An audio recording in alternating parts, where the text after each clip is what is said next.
In this informal room, the idea was to have a durable wall surface, therefore the beadboard. Now, I have beadboard in the powder room at my house, and historically you would see it in kitchens and carriage houses, any place where the wall might take some abuse. It's good and tough. Historically, it came as solid wood, and you can still get it that way. Douglas fir, about 5/8 of an inch thick, and it comes in individual strips which the carpenter would cut, tongue and groove pieces that he would put together. Now, over time, you get shrinkage at the joints, and that can be an issue. This material is a sheet good, MDF, medium density fiberboard. It comes in 4-foot wide sheets up to 16 feet long, so there are very few joints, and because it's stable, you don't get that shrinkage. Now, we'll show you how to apply the beadboard, cap off the top edge, install a baseboard, even how to miter an outside corner and scribe an inside corner. So let's go back to the shop and apply some beadboard.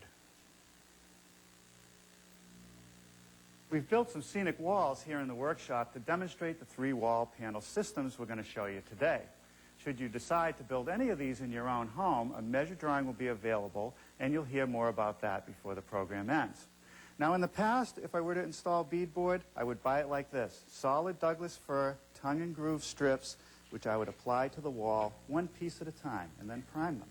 But today, with these 4x8 sheets of MDF beadboard, the job goes much faster, and it's pre-primed.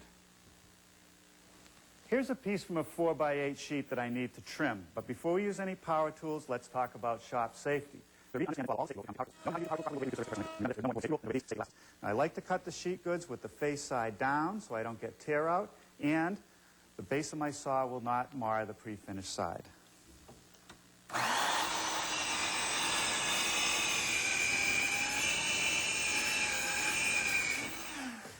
But let's talk about layout. I like to set the top of my panels at 32 inches, so I've put a level line on these 2 walls. I've propped up this first piece with the little wedges so it's right up to the line. I want to show you the rest of the system. Here's the base, MDF with a solid molding. That's going to cover this gap, so I don't have to worry about that.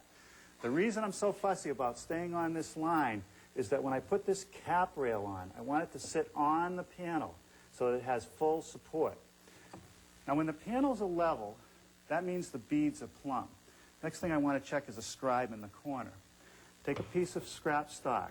If it doesn't slip behind the end of the panel or fall in the middle of this bead, I'm okay. Now for the coursing, the amount of material left on each end. The last thing I want is to have it fall in the middle of a bead. I want it in the middle or more of this flat section. Now we have to cut the next piece for the width of the wall. I don't cut this end and fit it. I want to take the material off this end. So what I do is flip it over, butt it up against the corner, and I can see that I have to make a cut right there, removing this material. That leaves me a nice wide course. That's perfect.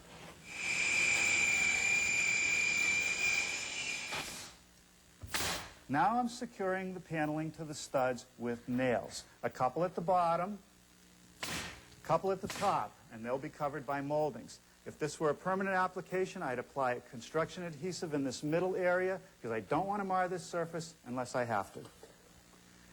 Now here's something I want to show you that you run into frequently, a wall that's out of plumb. I've taken my next piece of paneling, made sure that it's absolutely plumb. I want to remove this bead anyway because I don't want it that close to the corner.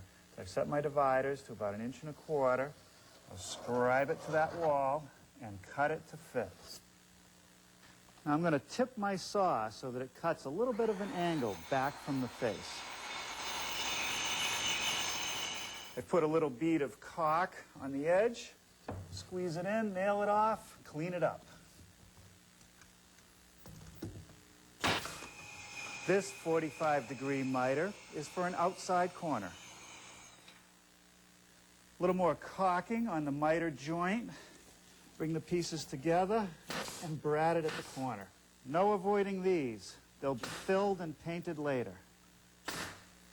The baseboard is a piece of 6-inch MDF, a butt joint in the corner, nailed into the studs, and on the outside corner, a miter joint glued and nailed. Now I'm installing the base molding. The first piece is the easy one. a butt joint in the corner. The adjoining piece has to be coped. To start the cope, I make a miter cut 45 degrees across the face.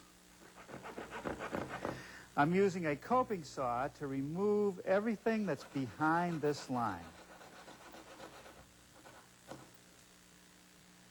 That's what it should look like. Let's see how it fits. That's good. And here at the outside corner, another miter joint. Now for the cap rail. That involves a 1/2 inch radius, half round bit, and some 1 inch thick poplar.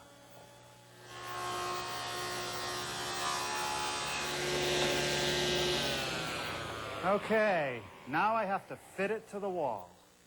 All right, well, that's not uncommon. A little bit of a bump in the middle of the wall. But I can fix that by scribing it. Now, once again, I've back cut it so that top edge should fit nice and tight. Well, let's see how we did. Well, it's not going to get any better than that. Now, on this inside corner, what I like to do is put a mark right here, come in at a 45-degree cut, and remove just the rounded over portion. Then I'll come back and clip the corner on this piece, and I should have a nice, tight joint.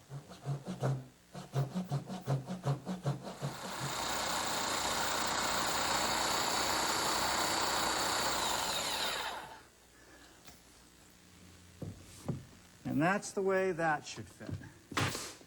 And on this outside corner, another miter joint.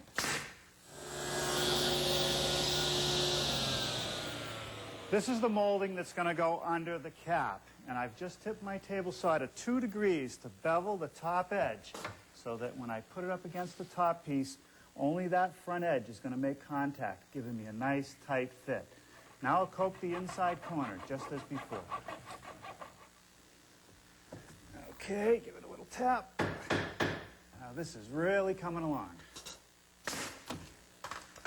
And there you have it. Beadboard with all the trimmings.